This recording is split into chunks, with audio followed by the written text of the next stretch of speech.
78. I was taking up a job as a drama consultant for the Central Metropolitan Region in Sydney. 77. Yes, but I started in 78. Okay. And the only full-time drama teacher in my region was Guy Sherborne. And I thought, I better go and see what he's like. And I went to Drummoyne Boys High School, and I walked into this hall, and there was a circle in the middle of the hall with sofas and coffee table, ashtray, a dog, and these young adolescent boys totally at one.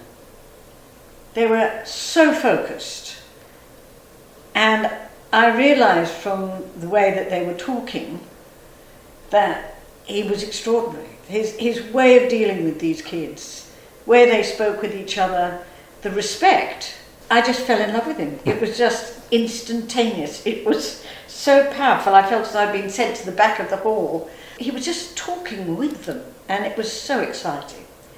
And that was it really for me. But he was seeing someone else who was away at the time, and after seeing him a few times, he just said, I need to give this other relationship its proper time, and if it works out, I will see you in 6 months. And a part of me really respected that that's what he was doing. She was terrific. I mean, I was attracted immediately to her, and I knew that, you know, sometimes things just happen, and it just sort of happened. And it wasn't sort of an explosion. It was just, you just went, God. You know, our body chemistry changed. You could, you know, you knew that. And it's not something, you can't fight it. It was clearly lustful.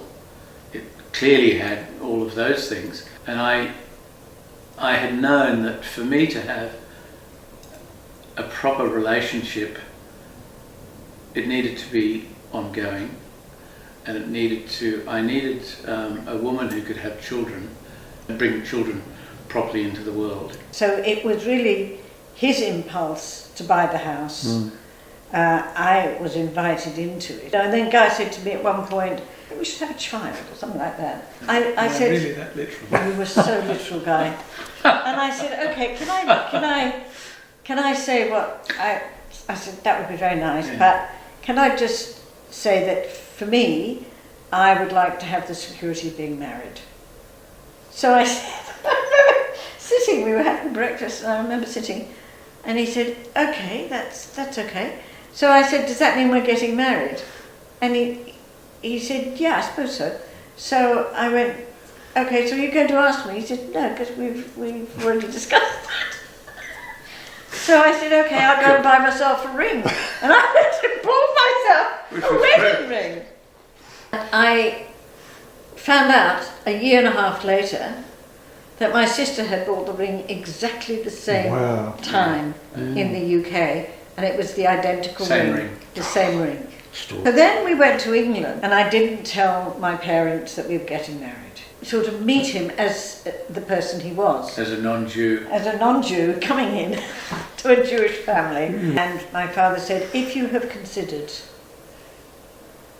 how we might feel, and with that knowledge, still wish to proceed with that relationship, I will accept it. So with Guy, I knew that I had thought about it, and he also liked Guy. Mum adored Guy. Mum thought Guy was gorgeous. I met everybody. They thought I looked Jewish, so that helps. Whatever's going on here is just fabulous. The kids should be brought up in some way in this religion. Yeah, it's been a tough marriage in many ways, hasn't it? We've had really tough times. No?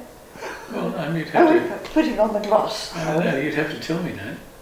Well, I think there were times when you were quite harsh. And I felt Oh, you mean the bad times? Yeah, I used to slam the door and go, fucking hell, what was all that about? But I think we learned a lot about each other when we did the child sexual assault. I was about to say, actually, a lot of the hiccups came, quite apart from my behaviour, was quite volatile. Helen of sexual assault when she was a young girl, which then came out as she went through having children. What happened is that sort of came back. In looking at that and investigating that and getting help in that, it separated us and it became really complicated, sexually complicated, emotionally complicated, and she became volatile, and I was the enemy. And yet the ultimate paradox of the circumstance was that I was the one who wanted her to get help. I'd probably say it took about 2.5, 3 years. And I had a counsellor who wasn't anti-male at all. But I had come across the lesbian separatist group who were running the women's centre in Leichhardt, and they said, do you have any support? And I said, yes, I have my husband's support. And she said, well, I wouldn't put any weight behind that. And I experienced it affected my sense of sexuality completely.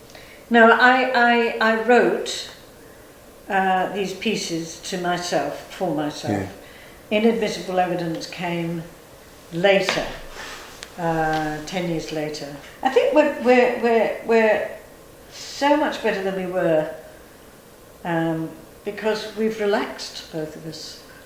And maybe his testosterone's gone down and mine's gone up, so, you know, we found a new balance. I think, like all good things, one becomes a great companion. Yeah. We listen, you know, I listen with the oncologist who speaks to Helen a week ago or 10 days ago. So, well, actually, is there a great deal to discuss here, because we've actually gone through this a number of times and we're really here. We know what we're dealing with. I agree entirely with Helen's decision making, as does the oncologist. Do we need to go over anything anymore? Actually, we don't. No, and we've sort of discussed the notion of dying with dignity.